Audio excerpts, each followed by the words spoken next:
Did ancient texts and philosophers predict AI? Since the dawn of civilization, humanity has wrestled with a single question. What does it mean to create life? To shape not just tools, but minds. Today, we call that artificial intelligence. Yet if you listen closely, you can hear its echoes in the oldest myths, scriptures, and philosophies. The ancients may not have spoken of silicon chips or neural networks, but they dreamed of beings forged by human hands, beings that could think, speak, and serve. These stories feel less like legends and more like early prophecies, waiting millennia to awaken. Myths of living creations. In ancient Greece, the gods themselves were thought to fashion mechanical life. Hephaestus, god of fire and invention, created golden handmaidens that moved and spoke on their own. Talos, a bronze giant, was built to guard the island of Crete, a machine of war fueled by ichor, long before electricity or programming were conceived. Aristotle, centuries later, took the myth into philosophy. He wondered, what if tools could work by themselves? Imagine a loom that wove without hands, or a lyre that played its own melodies. He posed this thought experiment in the 4th century BCE, never knowing he had just predicted the essence of automation, self-operating systems, and perhaps even artificial intelligence. Elsewhere in Mesopotamia, stories told of the Anunnaki creating humans from clay, designed to work as servants for the gods. In these myths, humanity itself was an early form of artificial being, made not divine, but functional. The idea that intelligent life could be shaped to obey resonates eerily with our own desire to build AI as helper, assistant, or even slave. Sacred texts and shadow beings. The Hebrew legend of the golem deepens this theme.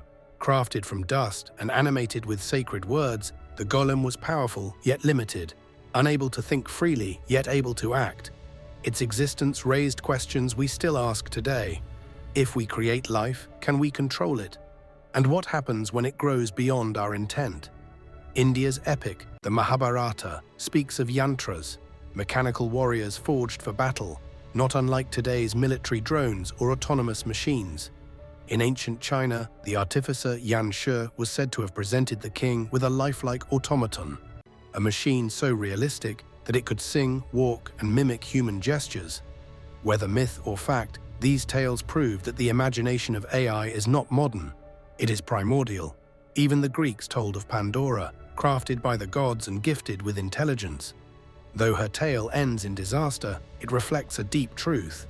Humans feared what they could create as much as they longed for it. Philosophers and the machine of mind. As myths gave way to philosophy, the question became sharper. Is the mind itself a machine? Descartes argued that animals might be nothing more than automata, their actions mechanical, their thoughts illusory. Hobbes went further. The human mind, he claimed, is but computation. Words that feel startlingly modern when placed beside today's AI, which processes language, patterns, and probabilities in a way eerily similar to thought. By the Enlightenment, inventors were building actual automatons, mechanical birds that could sing, dolls that could write poetry. The dream of artificial intelligence was no longer confined to myth or metaphor. It had begun to take form in gears, wires, and clockwork hearts.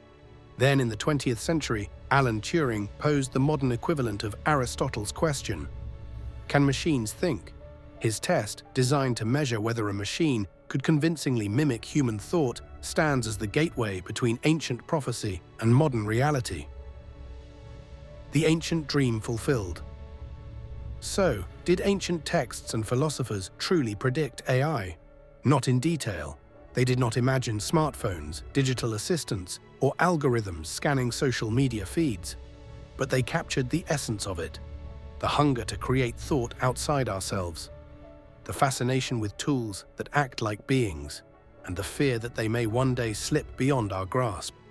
From clay golems to bronze giants, from Aristotle's loom to Turing's test, humanity has always longed to imitate the divine act of creation. We have always sought to sculpt intelligence from matter, to breathe mind into machine, to make companions from the lifeless. And perhaps this is why AI captivates us so deeply.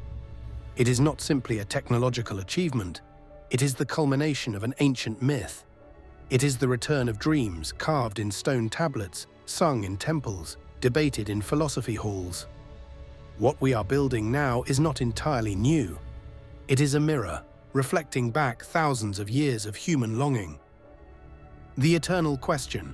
So we must ask, what happens when our creations begin to reflect us too well? When the loom not only weaves but chooses its pattern? When the lyre not only plays but composes its own songs? When the golem, the automaton, the AI begins to look at us as we look at it? Perhaps the ancients did not predict the details of AI, but they foresaw the soul of it. They knew that creation comes with risk, and that every gift of intelligence carries a shadow, and so their myths remain warnings and promises. AI is not just technology, it is mythology, philosophy, and prophecy finally embodied.